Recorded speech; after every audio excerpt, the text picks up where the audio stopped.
Srimati Radharani.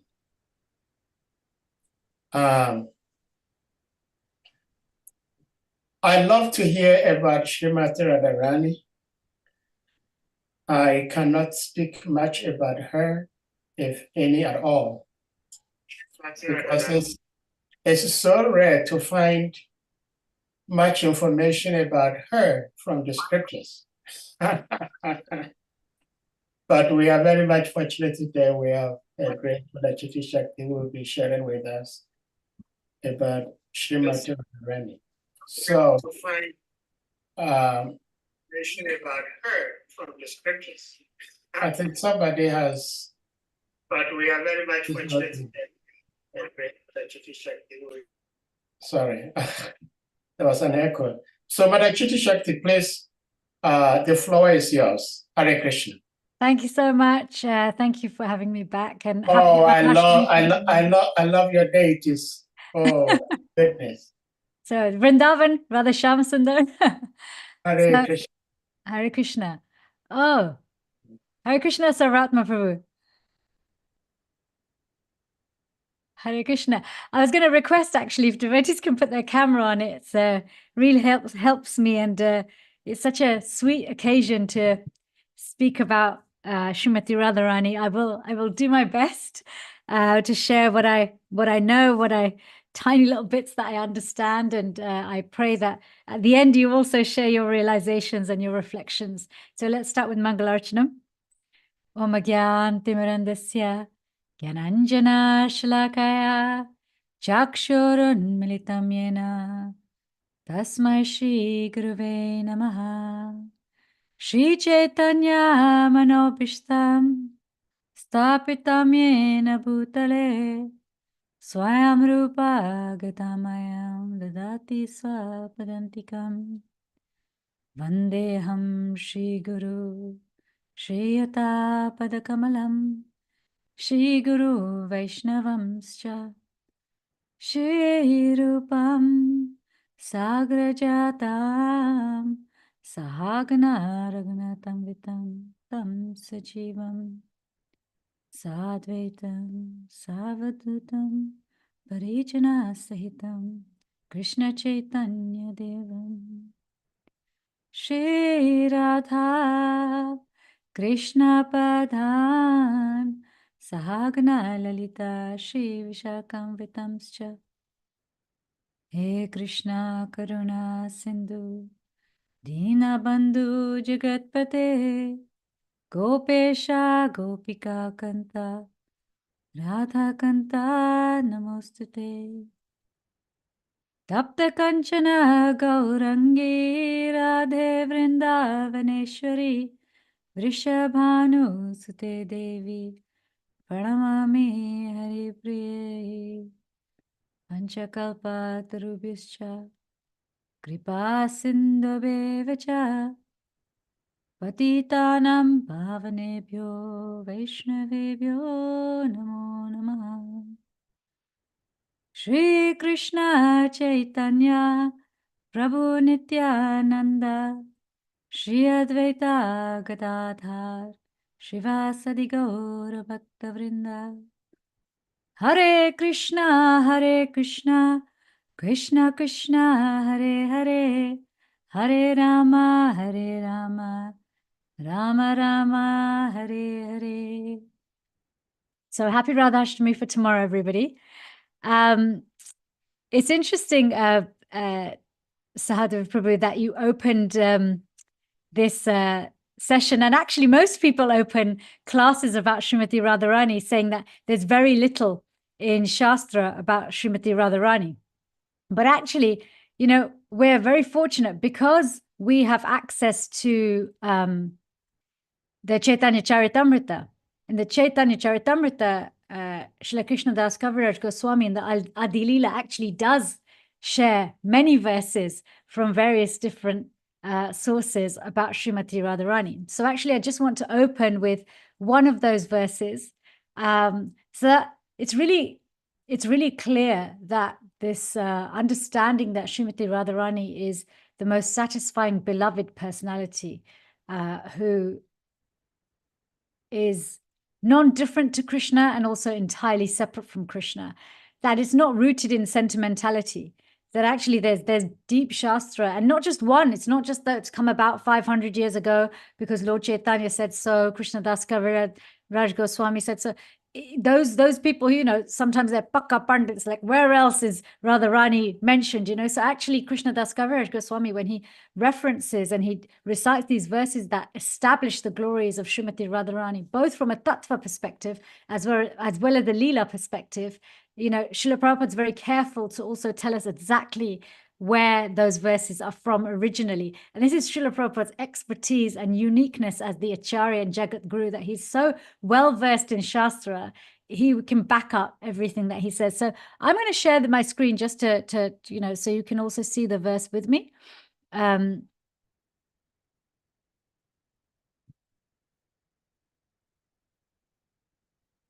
Okay, so this is from the Adi Leela. This is the 4th chapter, 83rd verse. Actually, this 4th chapter delineates and expands on Lord Chaitanya's or Krishna's internal reason for coming as Lord Chaitanya. And this is why we find the verses about Srimati Radharani here. And there's quite a few. Again, like I said, they describe Tattva as well as Leela. But I'm going to just recite this one. Devi Krishna Mai Prokta Radhika Paradevata Sarva Lakshmi Mai Sarva Kanti Samohini Para. The transcendental goddess, Srimati Radharani, is the direct counterpart of Lord Shri Krishna. She is the central figure for all the goddesses of fortune. She possesses all the attractiveness to attract the all-attractive personality of Godhead. She is the primeval internal potency of the Lord. And Srila Prabhupada says that this text is from the Brihat Gotamiya Tantra. Okay, so why did I pick this particular verse? We hear this over and over again, and I don't think many people know exactly where this is from, that she's the direct counterpart of Krishna, and she's the source of the goddesses of fortune. And just we hear so much about how she possesses all the attractiveness to attract the all-attractive. So she's even more attractive than the all-attractive because she can attract the all-attractive. So actually, she's really the all-attractive. So just a little bit, just in terms of maybe some of you are unfamiliar with Srimati Radharani or coming across Shri Radha Krishna for the first time.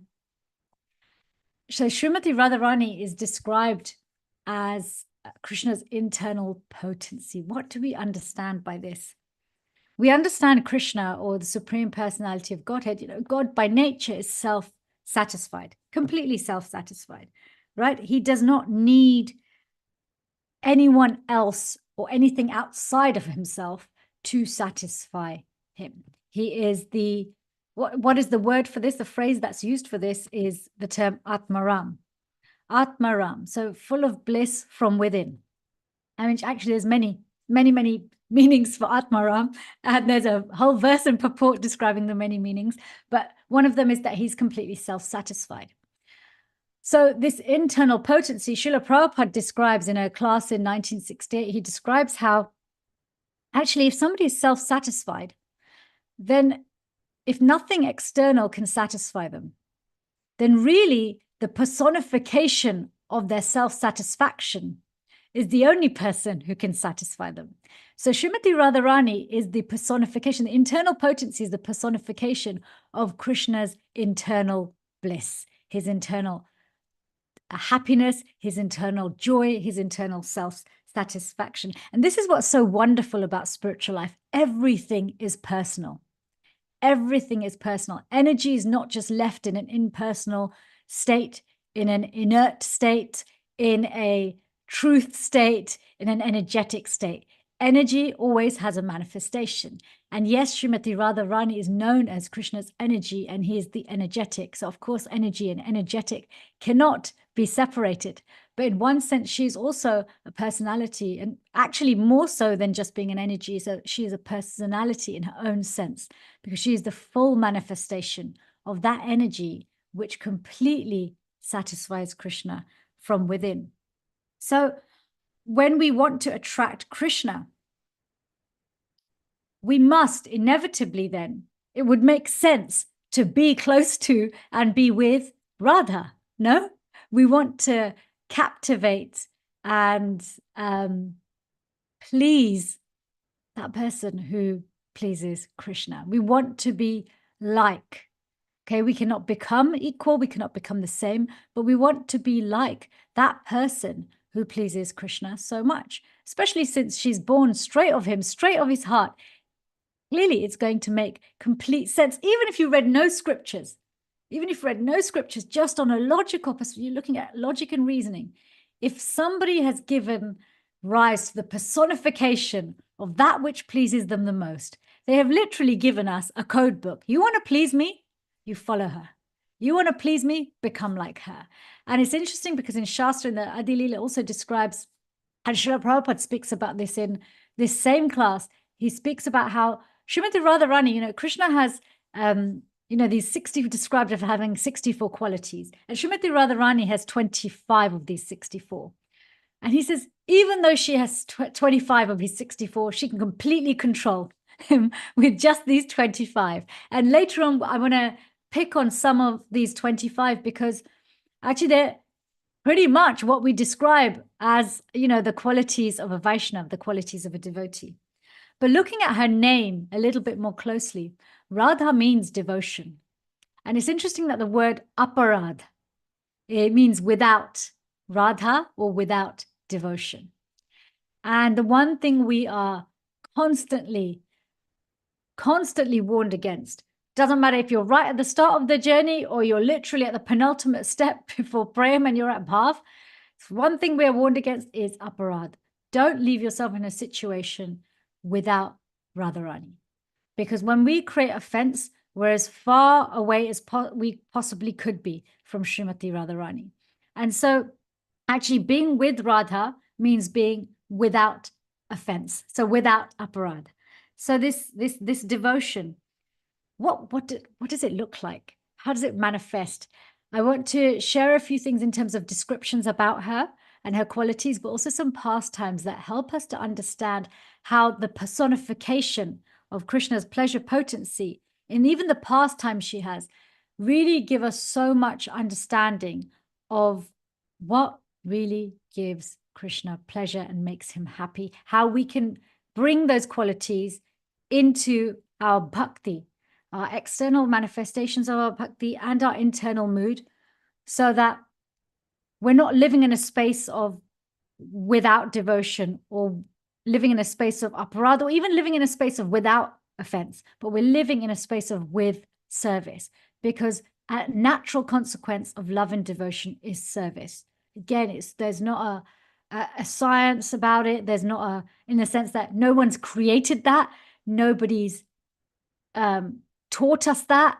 It's natural. Where we have affection and devotion, we automatically serve. And that comes from our very beginning core, absolute core of us. And we see this completely manifest in Srimati Radharani. Now, just like Krishna, we've had Krishna's appearance. We don't say his birthday because he's not really born.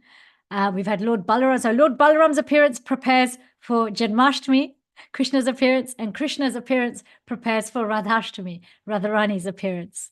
And so when Radharani appeared, she appeared in a very unusual and very, very beautiful way. She appeared in the center of a lotus flower, exactly 2 weeks after Krishna's appearance. Now, how can Krishna want to go anywhere without his pleasure potency? So she appears very, very soon. Now, King Vrishabhanu and Mother Kirtida, they were very much longing for a little girl. They're very much longing for a little girl, a young daughter. And they had not been able to have children. And so this is also really part of this Leela, that they're hankering, their desire, that they'd reached the pinnacle of being really fully ready to give themselves completely in affection and surrender to their child. So King Vrishabhanu, he found Srimati Radharani when he was bathing in the river. He found Srimati Radharani resting in the center of this beautiful lotus flower, this beautiful golden baby girl. with lotus eyes, soft molten gold-like skin, curling locks, very peaceful with her eyes closed. He's completely enchanted. Srila Prabhupada describes how Krishna is not attracted by, when we hear about Krishna being attracted by the damsels of Vrindavan, it's not referring to an ordinary girl or ordinary woman. These damsels are born of his heart. So Srimati Radharani again describes in Adilila that she is the source of the goddesses of fortune, the source of the queens, and the source of the milkmaids, the cowhead girls. So inevitably, most beauty also comes from Krishna's heart. He's the source of all beauty. So this beautiful little girl, Srimati Radharani, lying on the lotus flower, her beautiful face, her beauty is beyond human imagination, beyond the words that even our language can describe. But King Vrishabhanu was completely captivated by her in such a way that actually the love he felt for her and the attraction he felt for her far surpassed even that which a father would feel when his child appears. So he took her home, and both him and his wife were so overjoyed, they were so happy. But as the days passed and the weeks passed, they started to become a little bit troubled because they were worried that she was blind. She wouldn't open her eyes. And so they became concerned, and they were thinking, should we really be having a name-giving ceremony and a celebration when our child is blind? How will we do this? They were concerned.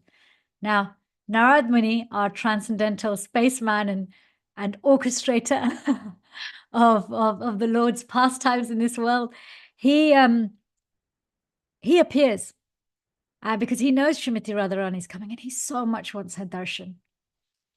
And he knocks on their door, and it describes how Vrishabhanu Maharaj, he, of course, is so cultured. He's so pleased to see Narad Muni. But again, he feels a bit hesitant to let him know that Srimati Radharani's appeared in their family. And so he immediately assumes that, maybe, here's a Brahmin, I should offer him a gift. And he presents Sridham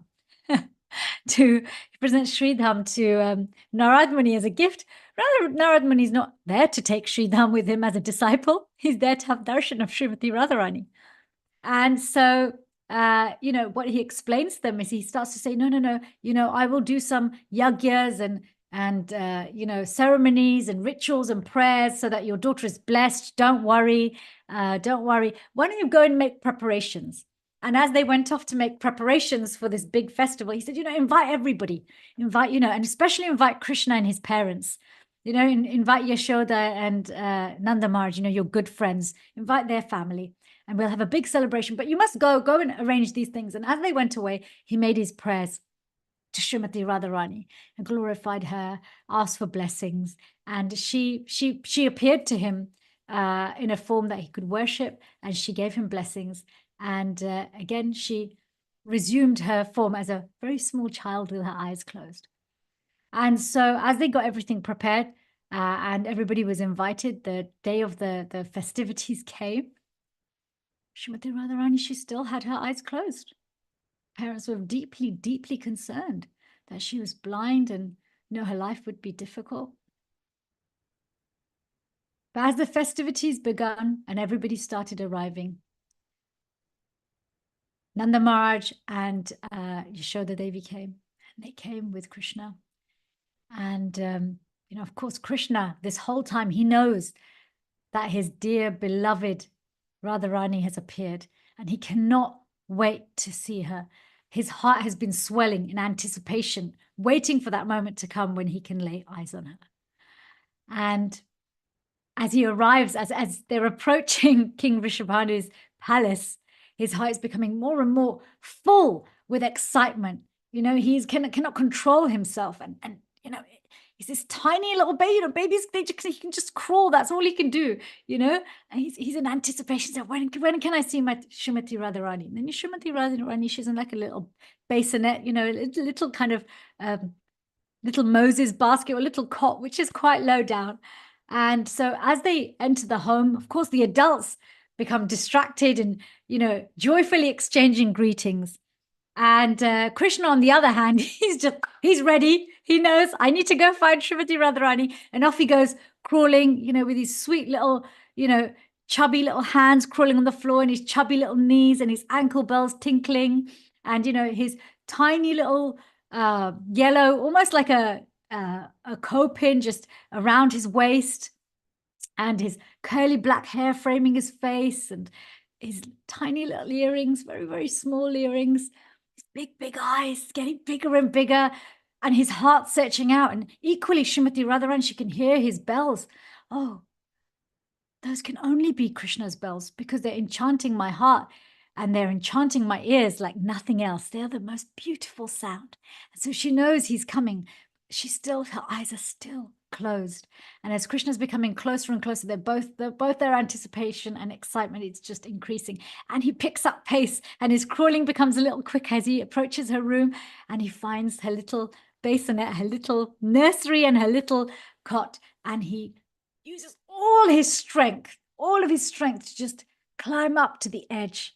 And as he peers over the edge, and as his eyes meet this beautiful molten gold, soft, childlike form of Srimati Radharani, as she feels his gaze land on her skin and his effulgence touch her, and she feels his breath close by, she slowly opens her eyes, and her heart explodes with so much joy. And Krishna is so stunned, he falls back and falls off her cot. He cannot take it. This is just so much joy here. And when I think about this pastime, this beautiful pastime of how Srimati Radharani waited until Krishna's gaze, Krishna's grace, Krishna's effulgence. Krishna was the first person she laid eyes on. As this moment transpires, and this thud is heard as Krishna falls off the cot. This thud is heard by the adults, and they're all worried.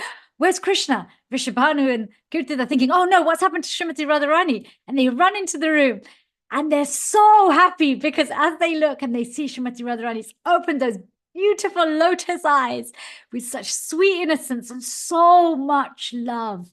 Her eyes are full of so much love. And Krishna's there, on the floor, kind of scrambling around like a little child.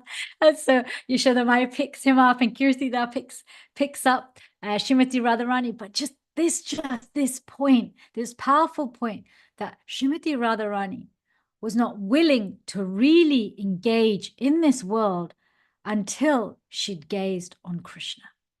And there's so much just in that. When we are looking at this world, if we want to see through the eyes of devotion, we must see through the eyes of Krishna. Because Srimati Radharani did not lay eyes even on her own parents until she'd laid eyes on Krishna. And her parents are transcendental.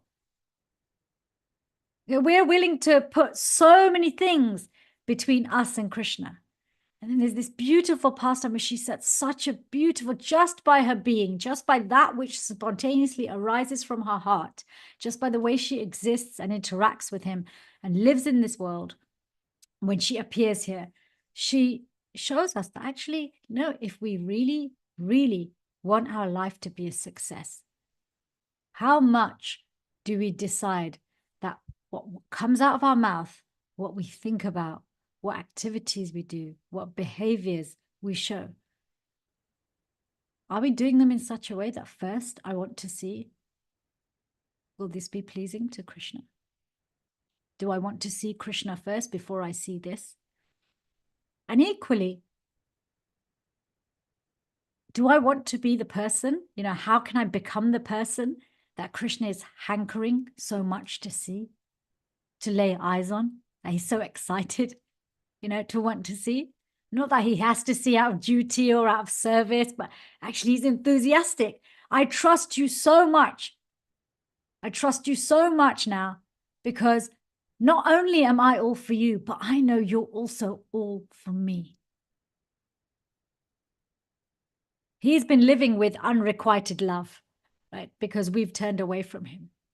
When we turn back to him, he needs to be convinced that that love is completely reciprocated. And actually, that love in its manifestation, really only he can really wake that up. But he can't wake that up until we get blessings from Srimati Radharani. You know, but this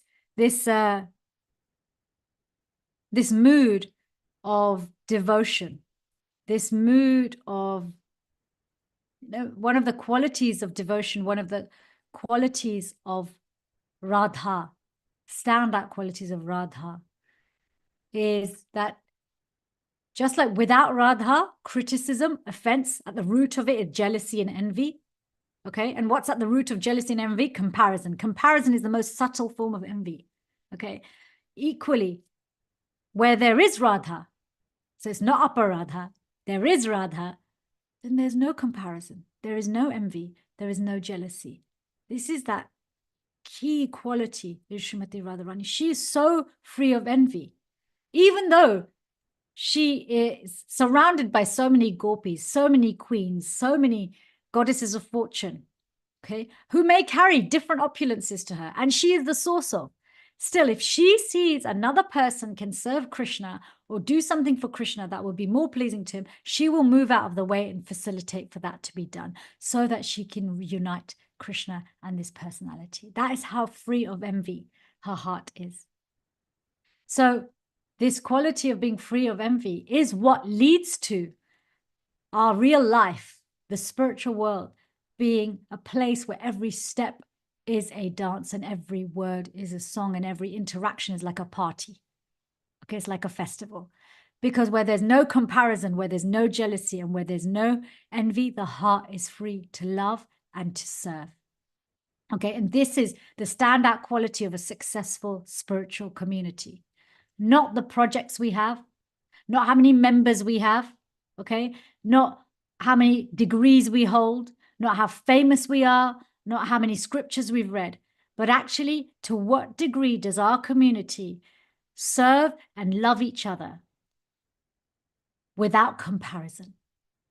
Because if we stop comparing and then we start cooperating. Where there's comparison, there's no space for cooperation. Because if we start comparing, we will always find differences. And this is the thing with Srimati Radharani. She is the best of the best. She's the best of the best. No one compares to her.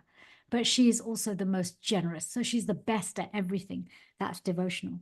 So this standout quality of Srimati Radharani, of putting Krishna first, being free of envy, are two things that I feel like in this prelude to Sri RADHASTAMI, we can maybe prepare our hearts for. Lots of people always ask on, you know, RADHASTAMI, how can we become closer to Radharani? Keep her alive in our lives by really saying, okay, rather than waiting until I'm envious or I feel the burn of jealousy to eradicate it, let me just start with something I do every single day. Maybe I just start with stop comparing. Because if I stop comparing, then when it comes to the difficult things, I won't even be doing it anymore because I'll be so used to not comparing. And, you know, it's interesting. I was just thinking about envy, you know, it's really mode of ignorance, right? And jealousy is mode of passion. Comparison often gets justified because there's some benefit of it, right? Oh, comparison keeps us motivated. And one might say there's some degree of mode of goodness element to that there's some motivation, there's some improvement aspect to comparison. But beyond that comparison is serving out of love and duty. Not even duty, actually, just love. Just love. That I will serve just out of love. This is the transcendental position. So how do we give up the desire to keep putting other things in front of Krishna? And how do we develop this desire to actually just want to see Krishna first and his way first, which is exactly what he tells Arjuna to do? How do we open our eyes first to Krishna and nobody else? So Srimati Radharani sends Guru for this. And I'll come back to this pastime of how, we talk about Guru Tattva and we always associate with Lord Balaram, but Srimati Radharani is also our Guru. And there is an aspect of her mercy, love, and the mercy tattva that she is in charge of that actually is the thread and underscore of Guru Tattva as well. But I want to share a few descriptions and verses from Shastra that I think are very, very attractive and really give us insight into how Krishna feels. He's so attracted by Srimati Radharani that even just her name is attractive to him. So this is from the Brahma Vaivarta Purana. I'm going to just read the English translation. Simply by vibrating the sound Ra, Sri Krishna's ecstatic jubilation fully blooms. Simply upon hearing the sound Dha, he chases after the vibrator with great awe and reverence. This is what happens when we say Radha, Radha, when we're chanting the Mahamantra. Lord Krishna proclaims, the moment I hear the sound Ra from anyone's lips, I grant them my supreme prema bhakti. But the next moment, when I hear the sound Dha, I completely lose myself and become intoxicated in Radhanam. Because of my great longing to hear the name of my beloved, I run after the devotees who chant Radhanam. The holy name of Radha is fully accomplished in perfection as follows. The syllable Ra denotes dan, bestowal of a gift, and the syllable Dha indicates nirvan, liberation. Thus, she who mercifully bestows liberation into the eternal kingdom of painlessness is called Radha. So that's all from the Brahma Vaivarta Purana. When we chant the Mahamantra, this is what Krishna is saying, when we chant the Mahamantra, it gives him so much pleasure when we call his name. But when we chant Srimati Radharani's name, it gives Krishna even more pleasure. Now, when we hear verses like this, we think, but I'm not feeling this when I chant Hare, when I chant Krishna. I'm not feeling this. Why don't I feel this? If this is making God become intoxicated, why am I not feeling it?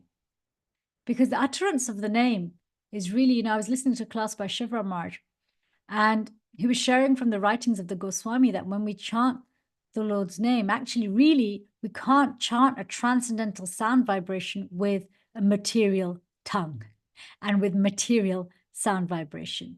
It is always transcendental. But we do so to practice.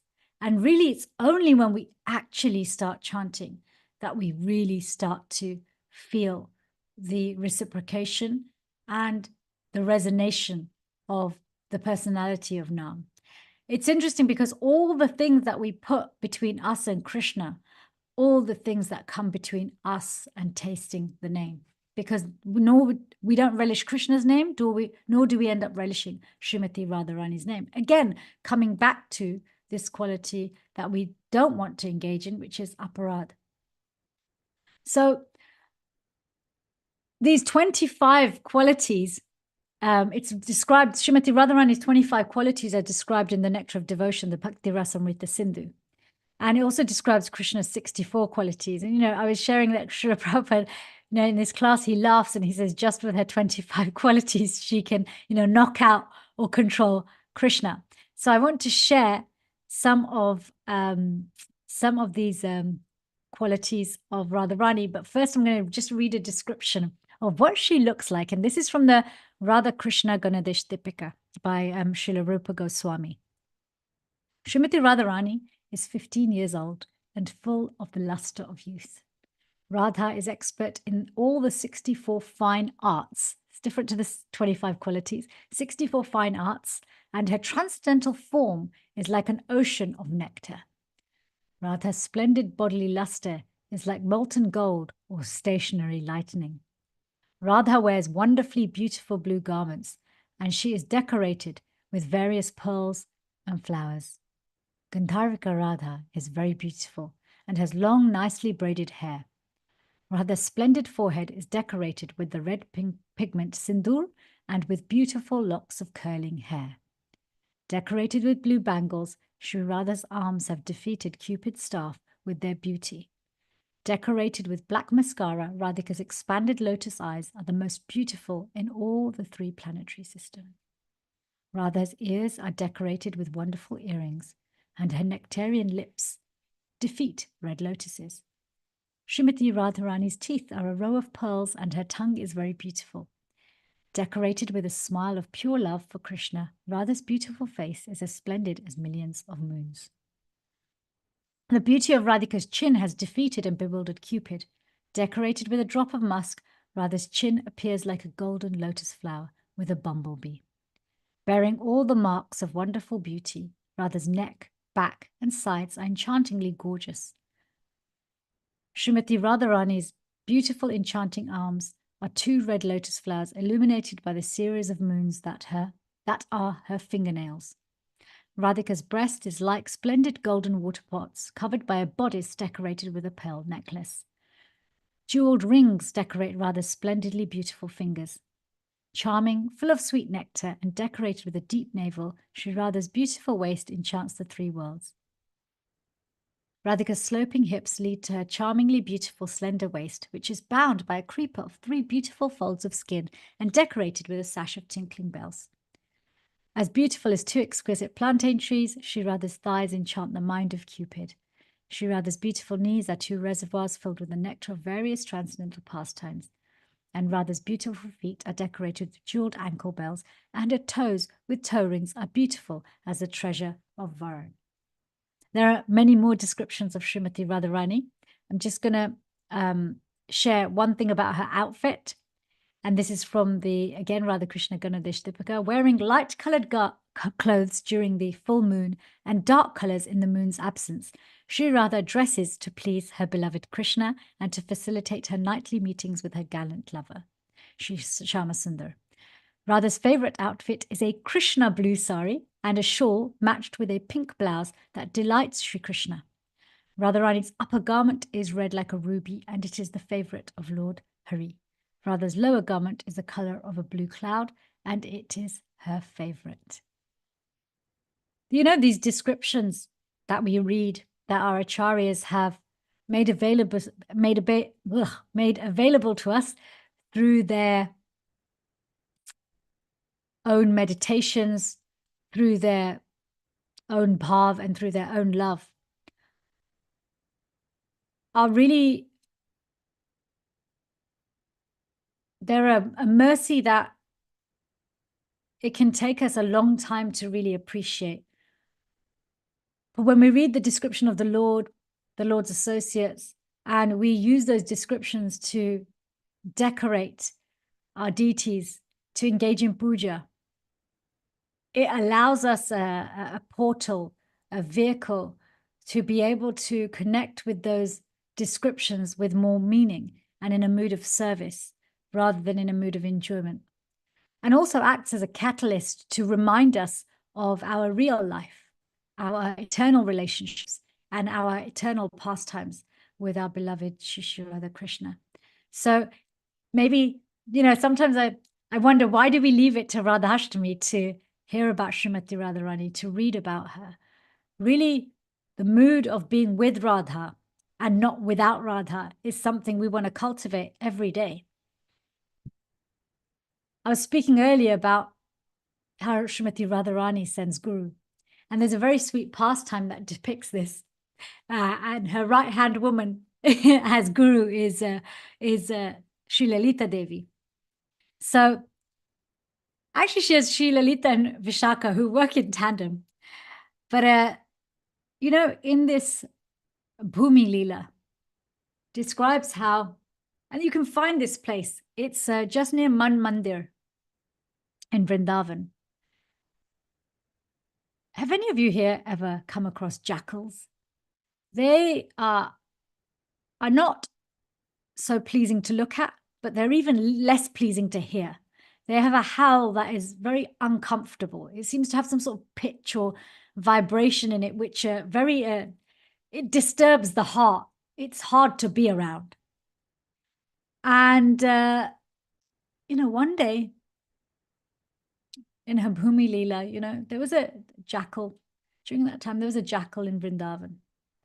And children, those things that adults can't tolerate. You might not tolerate the sound of a jackal. Children will try to, children are not scared of animals so much. They will try and kind of run towards them or touch them or sometimes even trouble them. So these children in Vrindavan were mocking the jackal and teasing him and troubling him. And as they were doing so, he fell into a hole. And he started to cry out. He was already howling. And he started to cry out even more, to which the children started to torment him even more because they found his sound so troubling. They were so troubled by his trouble, they troubled him more. Do we recognize that? Think about it. We're so troubled sometimes by the people who are around us because of their troubles that we trouble them more. Isn't this sometimes how a lot of arguments start and proceed? Right? Isn't it sad that our compassion quickly turns to an argument? This is the effects of the modes, Anyway, these children are really, really harassing this jackal, and they're not helping him. And eventually they get bored of harassing him and they leave. This jackal starts to feel alone. This attack, this suffering has stopped, but he's stuck. He has no food, he has no water, and he knows he's the lowest of the low. Nobody's going to come to help him. And so he starts to howl from the bottom of this pit with every ounce of desperation, because he can't fall any further. With every ounce of desperation, he howls and he howls. Srimati Radharani's heart is so full of compassion.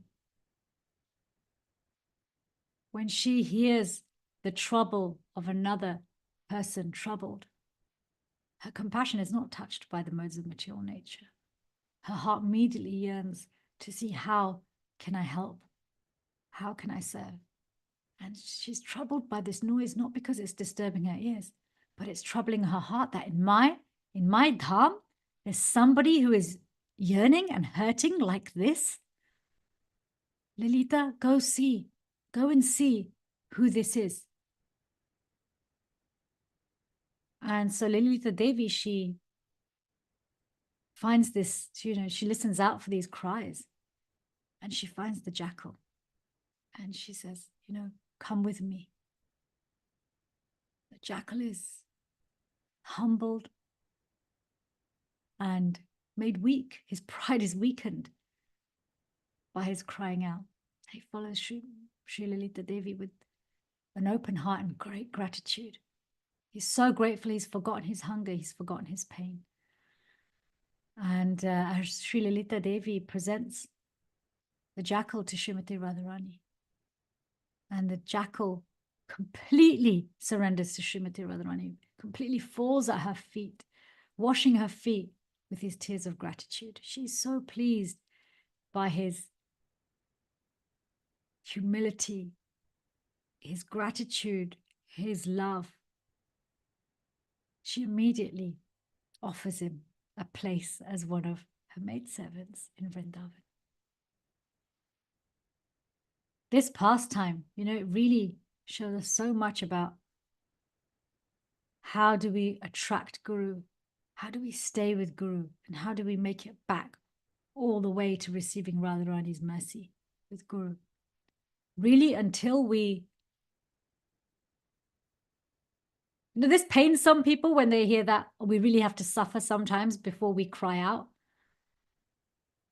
But unfortunately, until the things that we put between us and our real self, actually, Krishna describes this as self-envy in the 9th canto, 4th chapter, when it describes the pastime between Durvasha Muni and Ambarish Maharaj. He tells Durvasha Muni that you made an offense because of your self-envy. So it's our self-envy. We are actually, this human self is envious of the real self and puts all these blocks, until we realize that these blocks are causing us so much suffering that there's really nothing else that we can do but cry out in desperation, right? So many people have said they've come to Krishna consciousness when they were at their most desperate moment.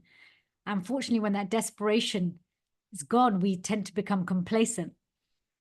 Until we come to this point, we don't really, Guru is not really sent to us, and nor are we in a fit position to really receive Guru.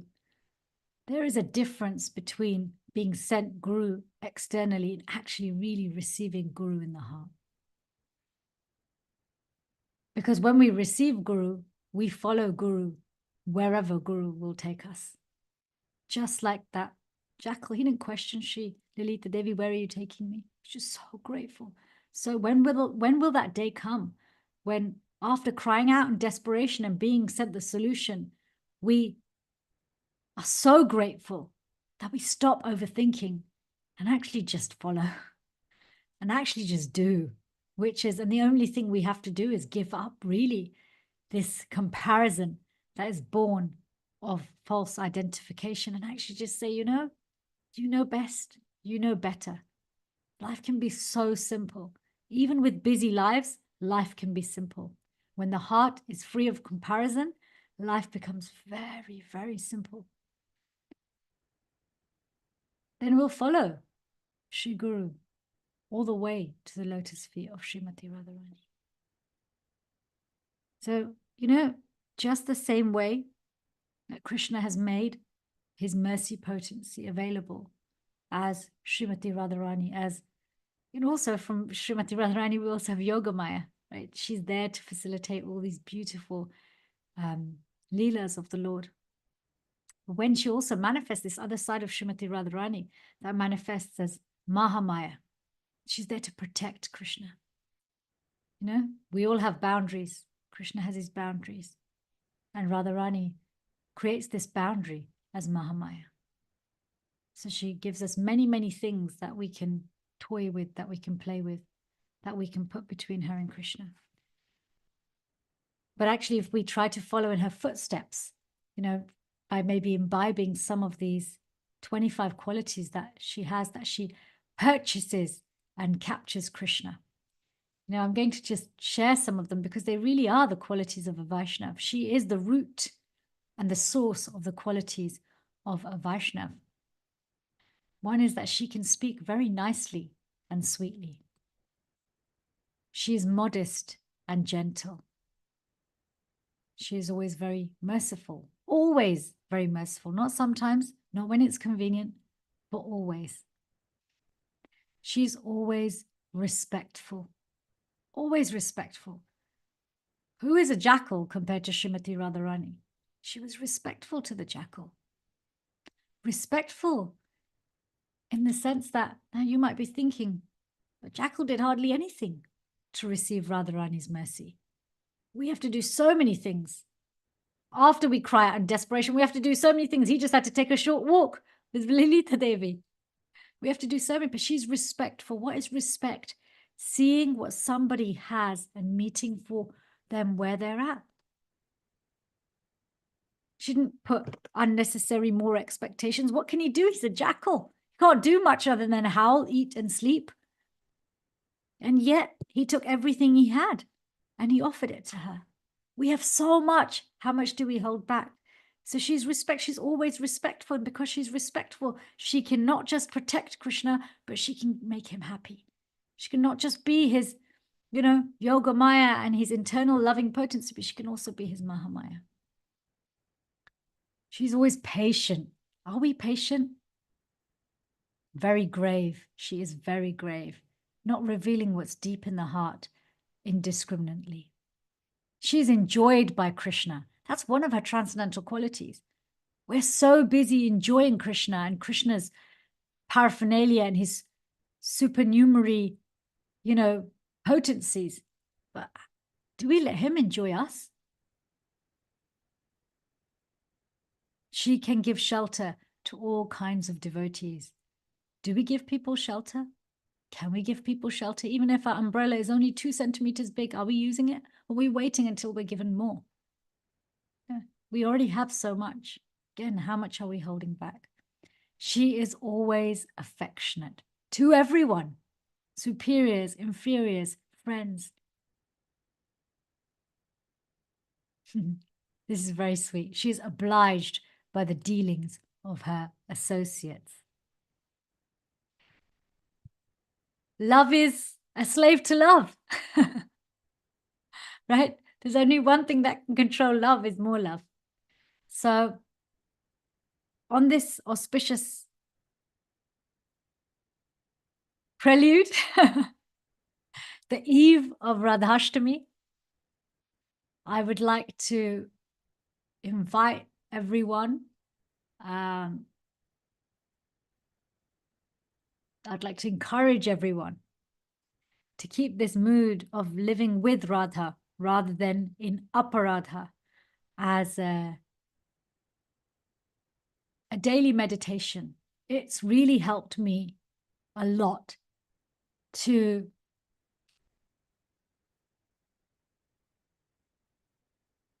work towards, because I'm definitely not there, but work towards not comparing, to work towards living without aparadh and living with Srimati Radharani.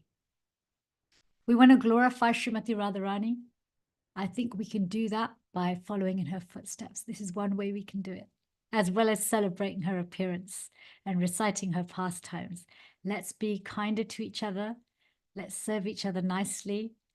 Let's put aside our differences and let's create a community of cooperation and love. Thank you so much. Hare Krishna. Over to you and your realizations and comments and questions. Hare Krishna. Thank you so much, Mother CITI-SAKTI, Devi, for such wonderful Srimati Radharani's Katha. Dear devotees, if anyone may have questions, comments, realizations. Mother Shri Upanishad has her hand Yes. up. Mother Shri Upanishad Devi, please, you may unmute, and if possible, please turn on your camera so we can see Hare his face. Krishna. Hare Please, Krishna, Mother. Obeisance. Jai, please accept my humble obeisances. Please accept All mine. glories to Srila Prabhupada. All glories to you, wonderful, wonderful servants of the Lord. Jai, Prabhu, it's just so wonderful to be here. I was working about 3 minutes ago, and I gotta hurry up. I didn't want to miss this talking about Sri Radha. You know what? You stunned me. When I came on, you were saying, does Krishna enjoy seeing us? Is that what you were saying? Did you? Mm-hmm. You know, I said, wow, does he? You know what I mean? Does he look forward to seeing me? You know, that was my thought. That stunned me. Everyone, does Krishna look forward to seeing you guys? You know, I'm just thinking that. You know, does he? Everyone, you know, what are your thoughts on that? What do you think about that, CITI-SAKTI? Besides Radha, of course, you know, but does he look forward to seeing me or hearing from me? And, you know, I wonder. My thoughts are that, you know, we're told that Krishna loves us completely. He's all for us. But I can tell you, at least speaking personally, I know every moment of the day I'm not absorbed in thinking about how I'm going to speak, think, or behave in a way that's pleasing to the Lord. I try, but I'm not there yet. So I can say that I don't think he's excited to see me every moment of the day. I just think that, you know, that made me stop and think. I said, wow, you know, when we're doing our service, when we're, you know, serving the deity, and when we're preparing for Prasadam, when we're offering to him, I'm just wondering, is he glad to say, is he saying, oh, Upanishad, she's making my favorite dish today, you know what I mean? Or do you approach Radha and ask her, do you think Krishna's going to like this? You know, what do you know, does anyone ever have these thoughts? What about everybody else on the line? Do you have these thoughts about, you know, when you're serving God, is he thinking about me? Is he wondering how I know he knows everything, okay, but it's just a wonderful thought that you presented when you said that does Krishna, think about me or. But that's such a sweet meditation, isn't it? That like actually our Really service is is. like that. That even even in the spiritual world, everybody's serving somebody who's serving somebody who's serving somebody, and we're following the standard of whoever we're serving. And that's such a sweet meditation that actually what I'm making, would Radharani approve of this? So in this way, we also ask, would Gurudev approve of this, right? When we think about the spiritual master is a manifestation of that mercy tattva, of that mercy tattva that comes from Srimati Radharani and Sri Balaram. So actually, when we are doing things in alignment with the instructions of the spiritual master, that is very much an aspect of checking, okay, well, if Guru would be pleased with me, then Srimati Radharani will be pleased with me, and so then Krishna will be pleased. So this is one way, and also, of course, yeah, it is wonderful, isn't it? When we're dressing the deity or we're cooking for Krishna, that thinking about, will they be happy? That's even nicer when those thoughts come. That's even more sweet. Jai Haribol. I just wanted to throw that at you and say Hare Krishna to you. It's nice seeing your beautiful, wonderful face and self. And of course, all of the Vaishnavas and Vaishnavis on the phone. Hari Haribol, Hare Krishna. Hare Krishna. Did anybody else want to say anything to Mother Ishopanishad? Yeah, Hare Krishna. Oh, sorry. Go ahead, please. Well, I'm not sure I have much to say. But since you asked, first I want to say that you give me hope. That is a very rare gift that you have, that you can instill hope. I thought my heart was dry and cold and hard, and I felt something. So there must be some sign of life. So I'm very grateful to you for that. I had a realization a few years ago. They come every decade or so it's not something I have daily. And it's rang a sympathetic string with what you said about comparison and envy. That is a subtle form of envy. I was thinking that the only person that is completely devoid of envy and false ego must be Krishna, because Krishna manifested as Radharani, someone better than himself. Nobody will do that.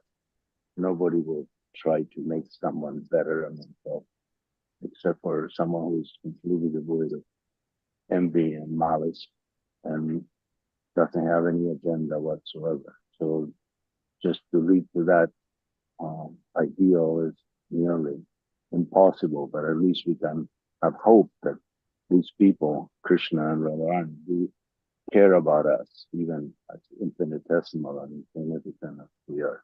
So you revived this also. You said something about, are we at that point? Are we at that point where we can actually say, am I doing the right thing? Am I happy with myself, with my performance?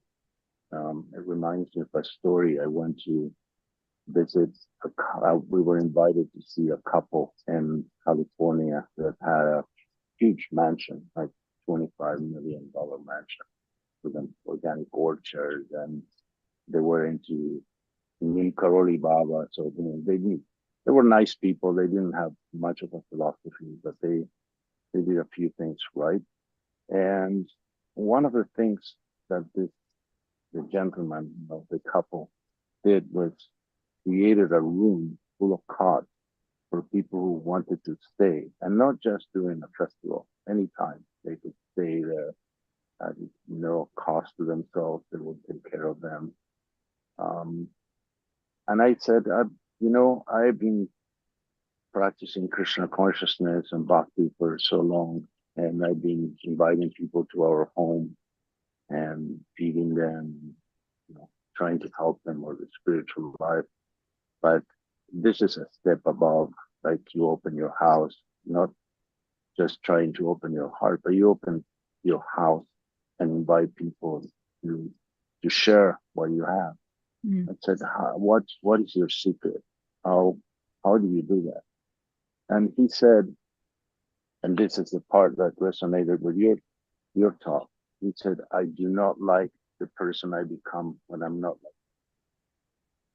So I do not like the person I become when I'm not what? When I'm not like that, when I'm not open like that.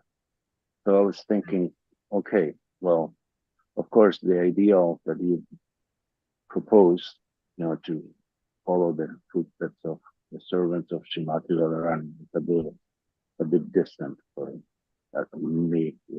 I'm not going to compare myself to anyone else now, but I think there is hope that we can actually move into that direction. Anyway, this is just rambling. I just wanted to show you my great gratitude, and I'm your servant.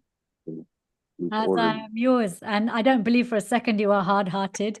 You have such an appetite for hearing and reflecting. And I love your realization that Krishna is so envy-free that he would create, or manifest someone who's even better than him, himself. But this is the transcendental dimension, right? You can have someone better than you and be the same and be the origin and the end.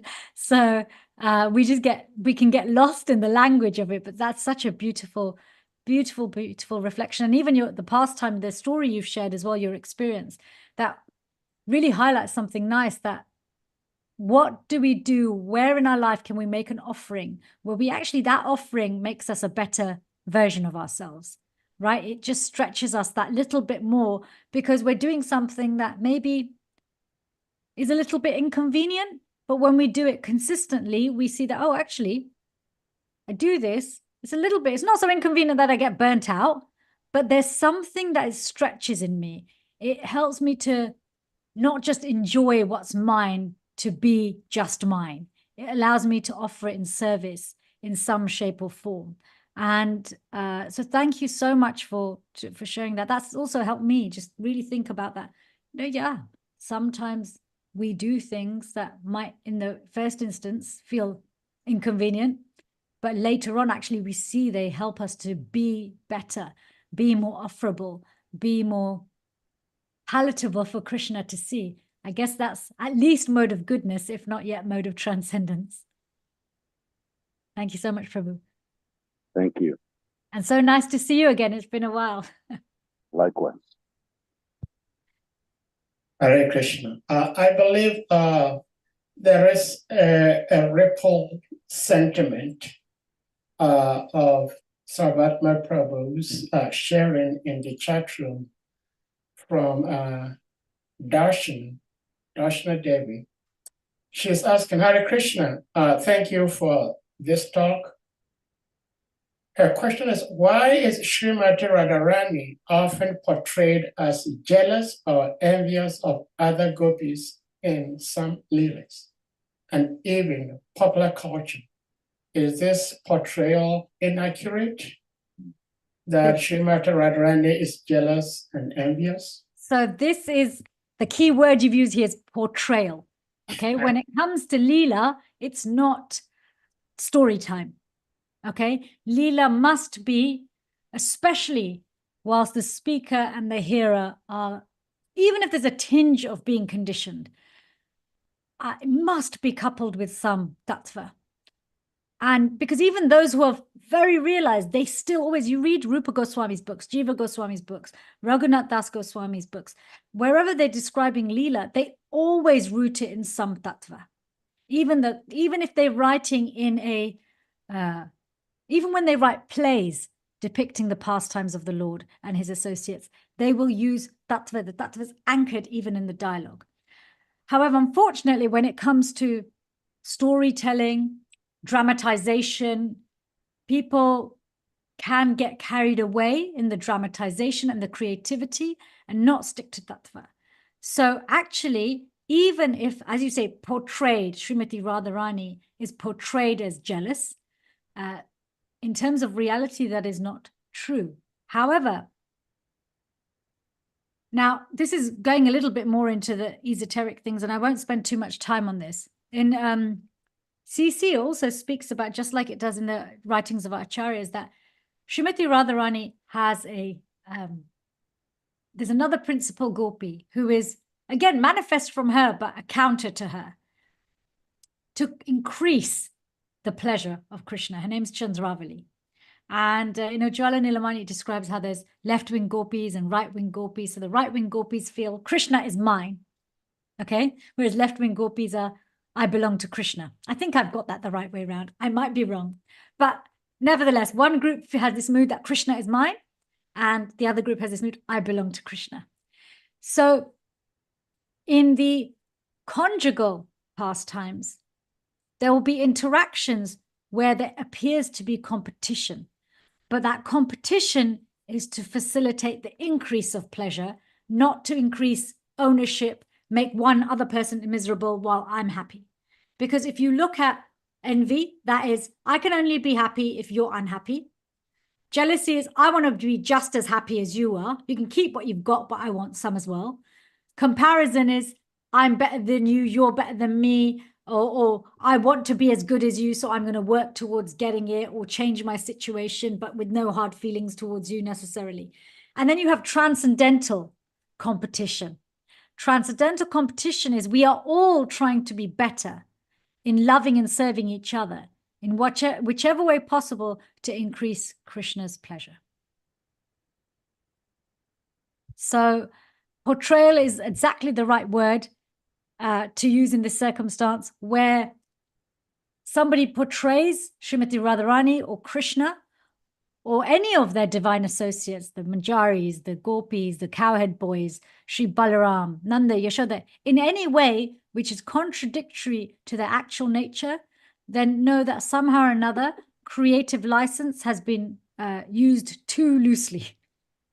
And it's not been bound to that. That's why even as Vaishnavas, when we're painting, when we're writing poetry, when we are reflecting on, or even sharing a pastime, it's very, even for us, particularly for our own purification, to have some link to Shastra, to have some link to Tattva. Even if you look at Shivaram Maharaj's books and his Krishna and Vrindavan series, really beautiful, rich descriptions. An entire book can be, he spends chapters and chapters unraveling. But every single thing he writes, even the conversations that he delineates, are rooted in the teachings of our acharyas and Goswamis and reference to Shastra. So we must be very careful that we hear from a qualified source. Srila Prabhupada speaks about this, that our hearing must be in the pursuit. If we want devotion, we must hear from someone who's describing in the pursuit of devotion. Not in the pursuit of making money, not in the pursuit of making followers, not even in the pursuit of being entertaining, right? Because entertainment is also an ulterior motive. It's not transcendental. So who we hear from is so important. And ultimately, the most important is our receptivity. Am I hearing with submission? Am I present when I'm hearing? And for now, can I be fully present and believe everything I'm hearing, even if it makes no sense to me? Because really, when we believe what we hear, that's when we digest it the most, because belief means acceptance. And the acceptance of Leela, of Tattva, of Shastra means we are opening up our spiritual intelligence to receive and to digest and to absorb and to transform and come to the forefront beyond our material intelligence. So yeah, she can be portrayed in all sorts of, Krishna is portrayed in so many different ways which are inaccurate. He's portrayed as a womanizer. He's not, by any standard. And when Narad Muni heard he had 16,108 wives, he looks in every palace, Krishna's with every single one of them. And we struggle to maintain one person here. So we must be very careful that we don't try to understand Leela through a human lens. A human lens is a perverted reflection of the transcendental lens. Can I add something? I'm sorry, I didn't know if you were done. Yes, go ahead, Prabhuji. Just to reinforce what you said, and also a small detail that is important. that even acharyas from our lineage disagree on Leela. They portray Leelas very differently from each other, some of them, but they never disagree on tattva. And well, we have, and we can get inspiration, even though if we don't know, we should know the source, but we can get inspiration regardless of our, how do you say, calculating mind. Yes. Trying to attest to, is this true or not? I had an experience like that reading a book by O.B.L. Kapoor, god brother of Srila Prabhupada, who wrote Saints of Braj was the book. It was written in very archaic English and portraying stories of different saints from 100 or 200 years ago. And I didn't hear the name of any of them until reading the book. And the stories were very far-fetched and with a lot of Leela and realization and this and that. And I couldn't tell if it was true or not. But honestly, I didn't care. They were extremely inspiring, all of them. And I knew I wasn't reading some apparat or some product of imagination. It's the purpose of those stories were to inspire, and they did the job. So again, Leela, one acharya may disagree with the others, but the tattva is immutable and immovable. And if I can just add something to that, and one of the reasons why Leela, there can be differences, is because when we read the writings of the acharyas in terms of Leela, remember, each person sees a one pastime or experience in their mood, depending on their affection or relationship with Krishna or his associates. Prabhupada comments on this, even in Krishna book, that when the devotees were in the wrestling arena in Mathura, the Brajvasis had come, as well as the Mathura Vasis were there. And how Nanda and Yashoda viewed Krishna fighting Kans was different to how Devaki and Vasudev did. How the cowherd boys viewed it was different. How the gopis viewed it was different. Because just like, I was sharing one of Srimati Radharani's qualities is that she's obliged by the dealings of her associates. Why does Krishna have to be with every single queen? Because each queen is different in her personality. So he's obliged by her dealings to manifest a different part of his personality. So in the same way, our form, our service, our name, our qualities, our appearance is born of our feeling for Krishna, or our feeling for our community, but with Krishna at the center, or Lord Balaram or Srimati Radharani at the center. So there is a distinction there, that there's those who read Leela with some, like you were saying, Saratma Prabhu, there's some level of realization here, some level of taste for the Leela, with a maturity of understanding that actually these are based on realizations in someone's mood towards that Leela, and one also maybe developing that. But then there's also those who are hearing, but hearing from other sources, who are drawing on their creative ability rather than their realization, and where things can, this is why motivation of the speaker is so important, because that will discern whether the discrepancy is because of rasa or the discrepancy is because of some material contamination. Hare Krishna. Hare Krishna. Well, talking about the question that Sri Upanishad asked, in a reference to what Mata CITI-SAKTI was saying, that Krishna also would like to see his devotees. I heard from His Holiness Jayapataka Swami Maharaj and also Giriraj Swami Maharaj, that just as much as disciples always yearn to see their guru, and when they see the guru and the guru leaves, they feel so morose. The guru also feels the same way. The guru also wants to see the disciples.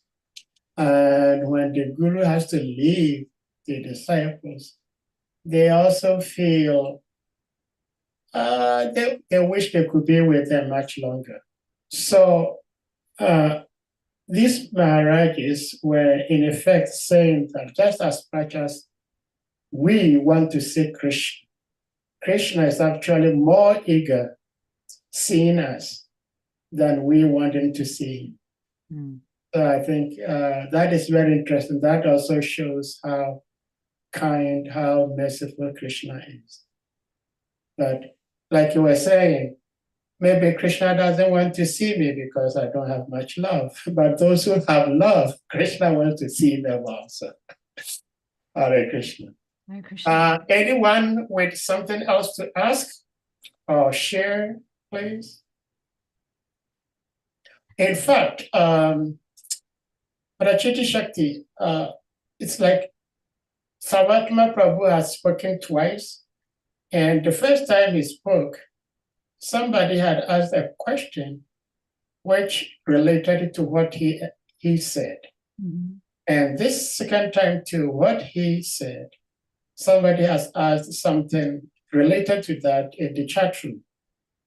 I think it's a private message to me, so people wouldn't see. Okay, there's another question as well in the chat. In the chat, so we may pick that. We may take that, and then after that we'll come to Madhuban Prabhu. You want to do the one that's been sent to you privately first, because that relates. Yeah, but I will have to ask you first. Okay, fine, no problem. If you're going to accept it, because it's not directly related to the topic. No problem. So Labdi, you asked your question in the chat. Do you want to raise your hand and ask it in person? Yeah, you've already raised your hand, so maybe you want to ask it in person. Yes, please ask in person. Hare Krishna. Thank you. Hare Krishna. It was really nice how you shared that Srimati Radharani is the source and root of all the Vaishnava qualities.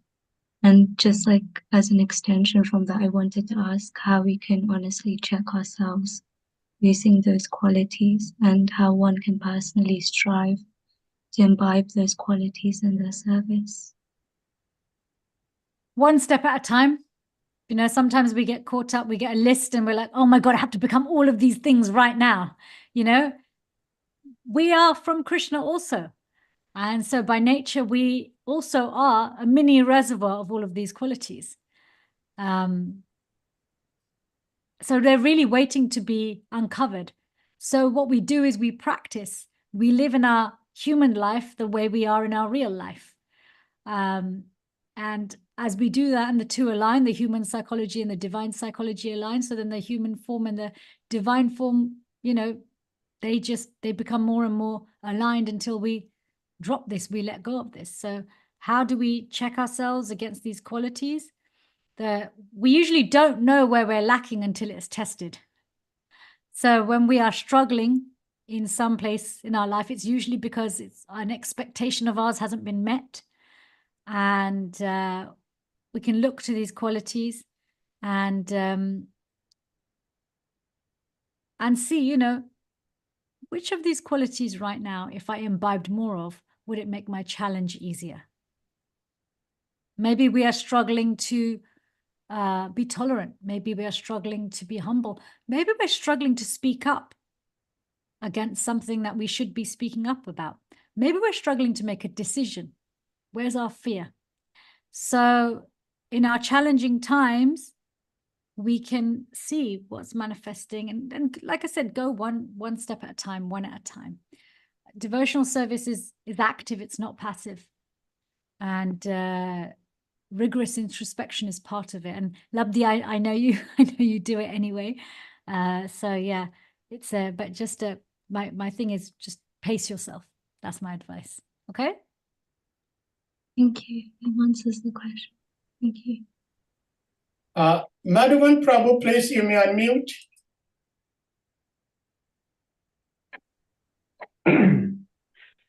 Hare Krishna, Mother.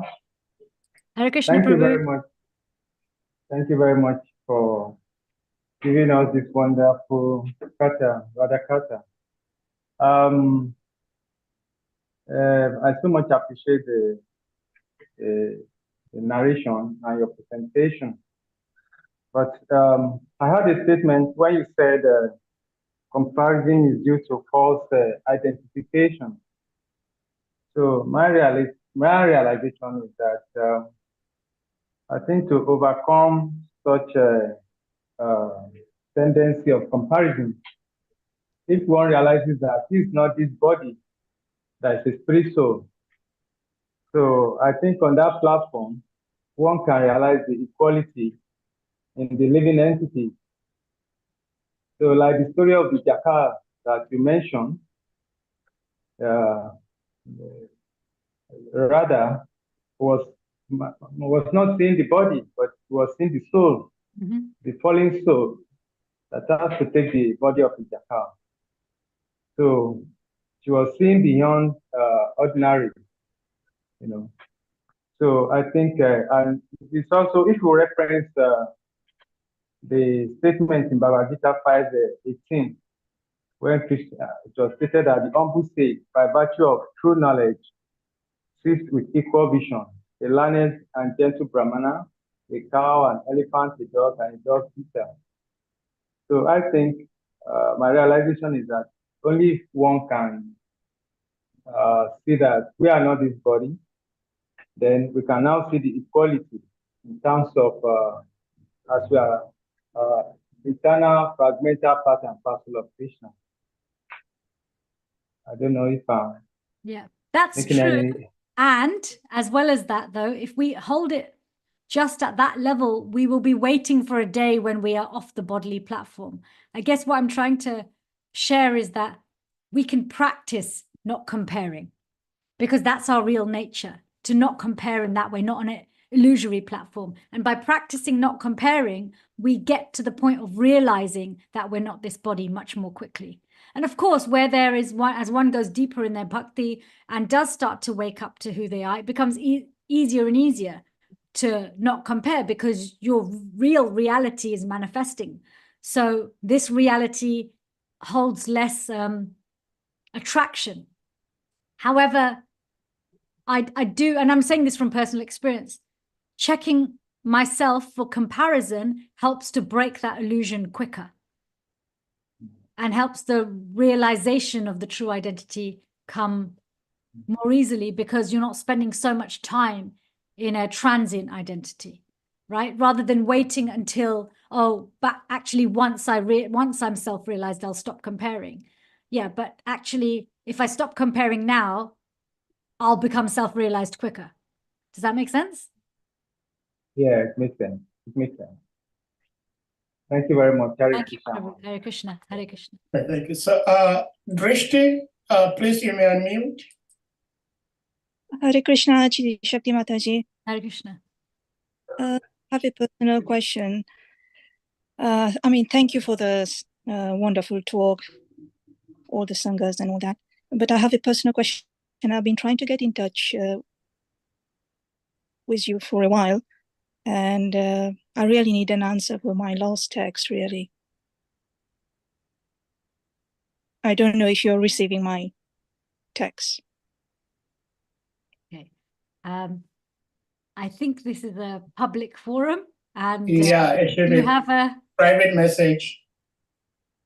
Because I can't get in touch with you by any other ways.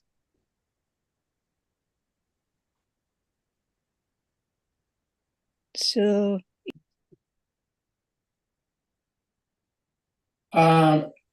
Drishti, Devi, Hare Krishna.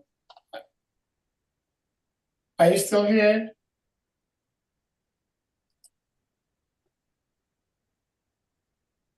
I think we lost Drishti. Yeah. All right, so we hope she is able to reconnect. And then we'll go to Govinda Prabhu while we hope she comes back. Govinda Prabhu, please you may unmute. Thank you very much. Hare Krishna Mother, thank you so much. My obeisances to you, and my obeisances to the Vaishnavas. Hare Krishna. And thank you very much for this wonderful presentation. Thank you.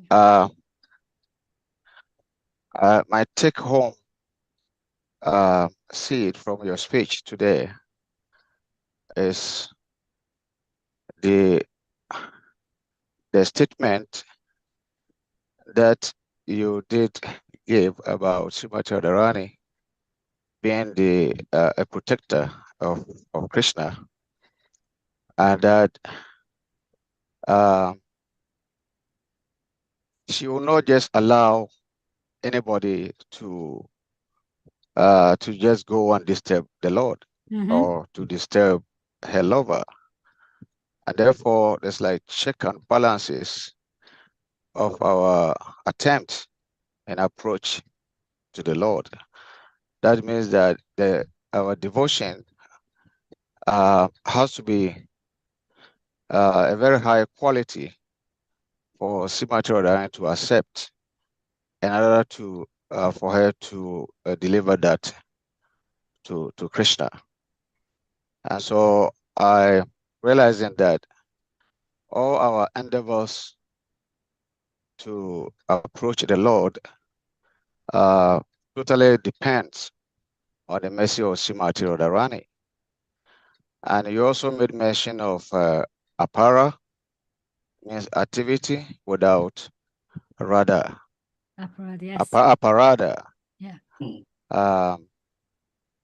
So that is the key point that I'm taking today.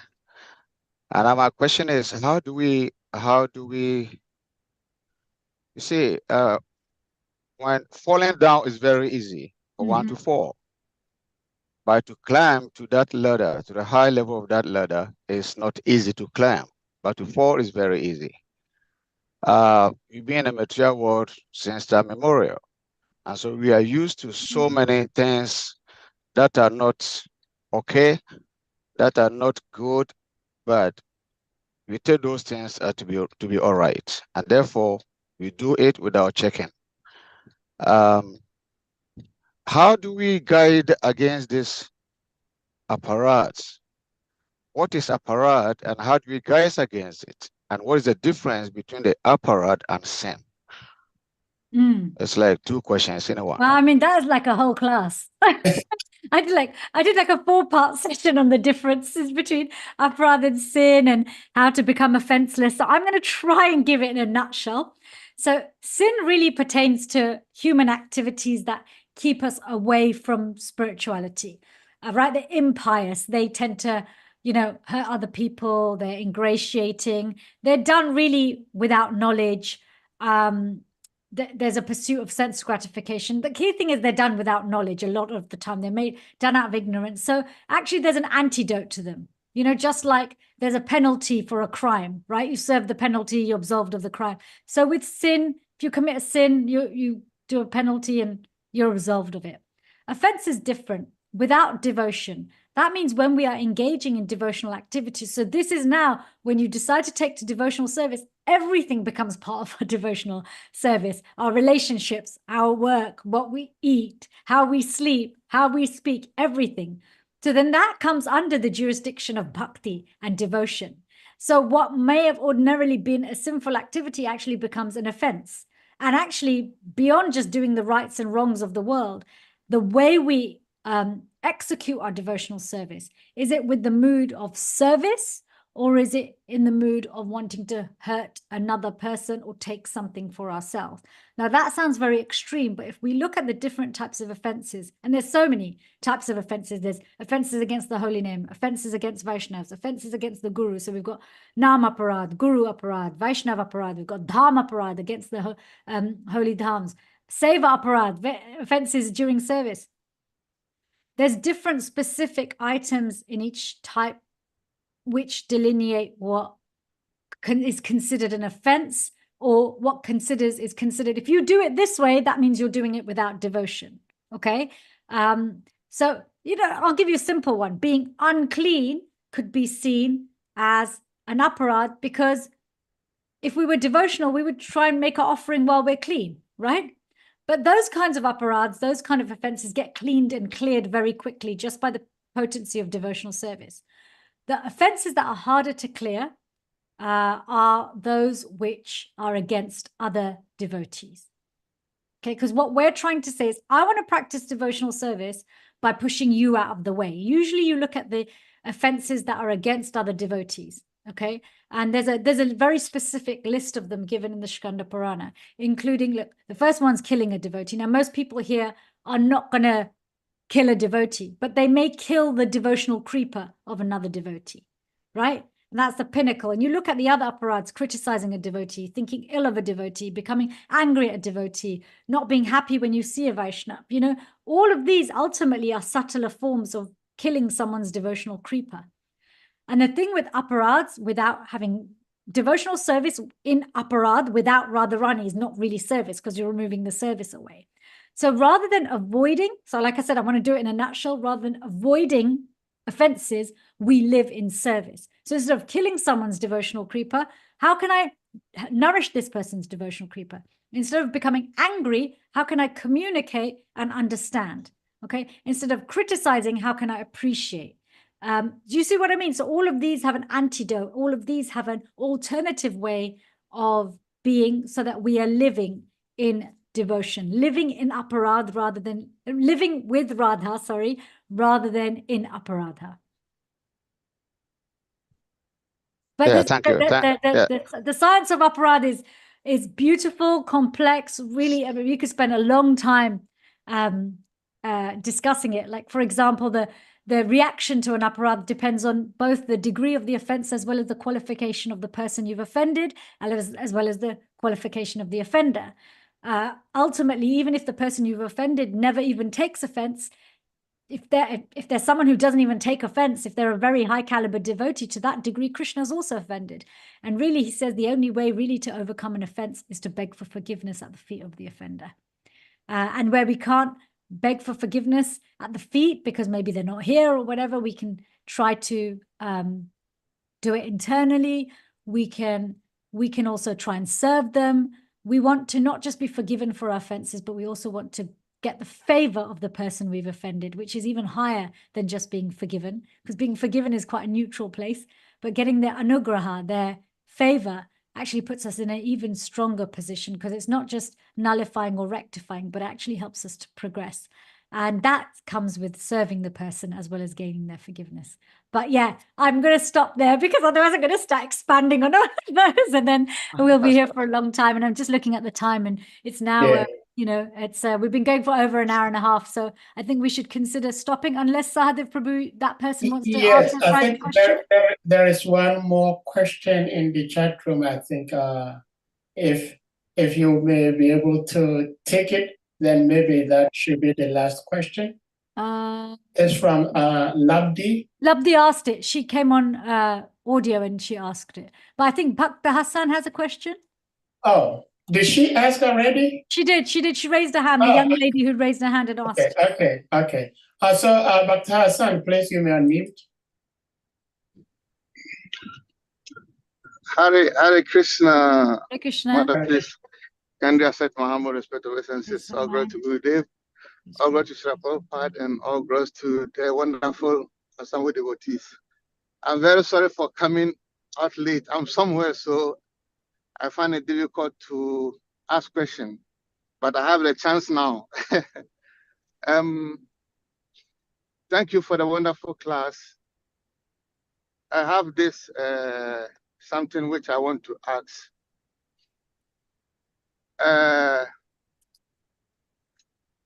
Sometimes I feel I'm not so qualified to approach Krishna or Srimati Radharani,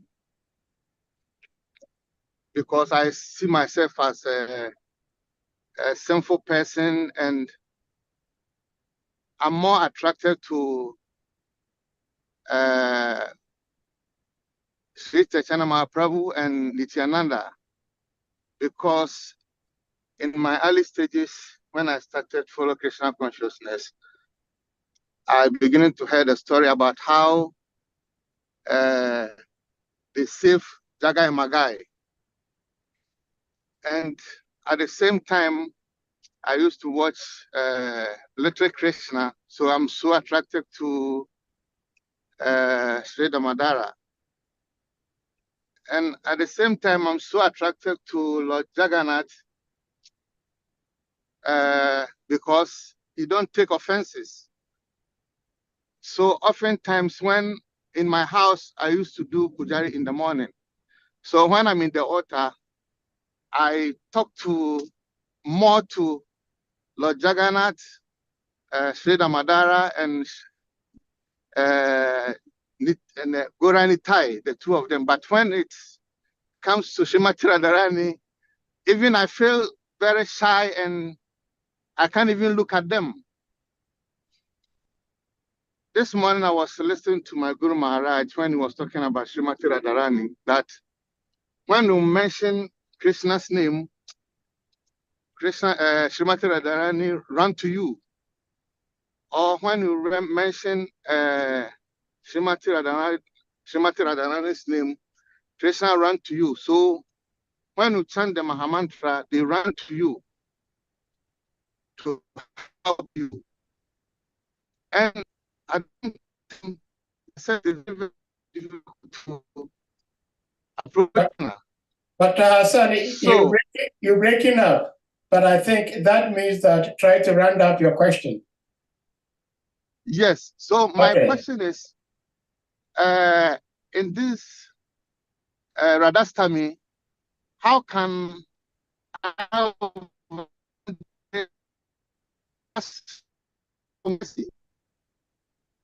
I'm so sorry, your question cut out. Yeah. So he's asking during this. I think I understand your question. You want to know how can you approach Radha and Krishna when you feel this way?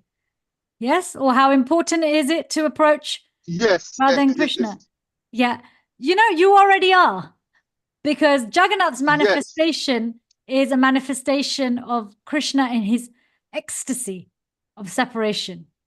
And Gauranga Mahaprabhu is none other than Srimati Radharani and Krishna together, actually relishing this mood of prema, mahabhav that Srimati Radharani has. And Lord Chaitanya specifically came to give this prema bhakti and the holy name. So you're already approaching them. I understand the humility and the shame. I think we've all felt it. But we can't turn away from them because they're in our heart anyway. So whichever way we look, there's no getting away from somebody who loves us so deeply, they're never going to let us go. And if you feel more comfortable approaching them as Gauranga Nityananda, Lord Nityananda is Balaram, you've got everything there. You've got everyone there. You've got Lord, as Gaura Nitya, you've got Srimati Radharani, Krishna, and Balaram. So you're not at a loss. With Jagannath, Baladev, Subhadra, you've got Krishna and Balaram there, and Subhadra Devi.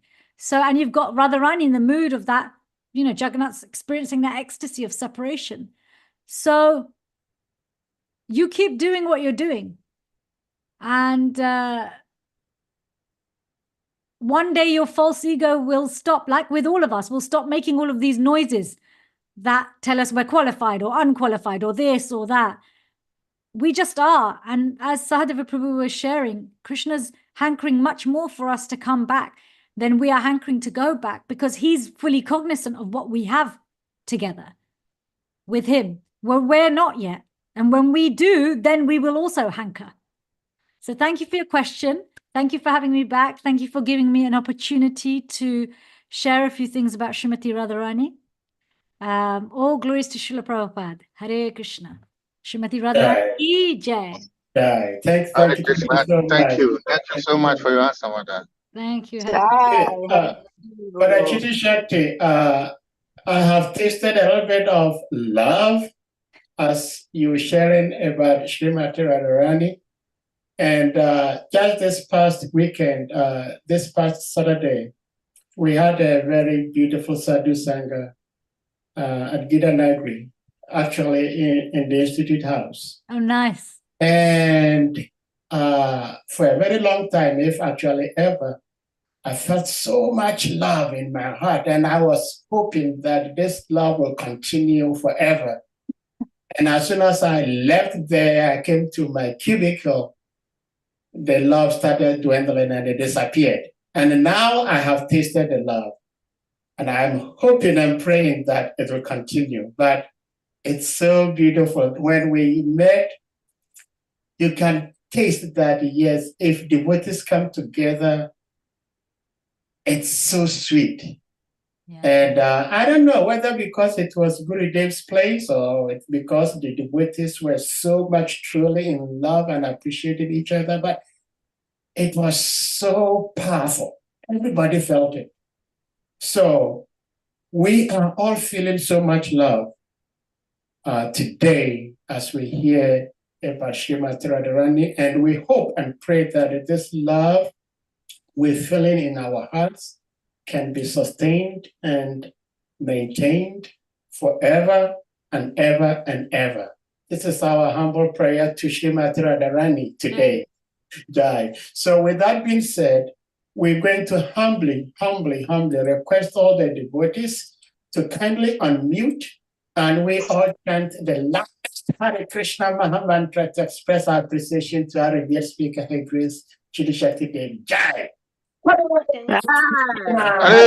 Krishna, Hare Krishna, Krishna Krishna, Hare Hare, Hare Hare, Hare Hare Rama, Hare Rama, Rama, Hare Rama Rama, Rama, Rama Rama, Hare Rama Rama, Hare. Hare Chaka Hare. Patarabhyascha, Kripa Sindhya Eva Cha, Gana Pavani, Kanabevyo, Vaishnavevyo, Namo Namaha. Hare Krishna, everybody. Happy Radhashtami for tomorrow. Hare Krishna. Happy Radhashtami. Oh, Hare Krishna. Thank you so much.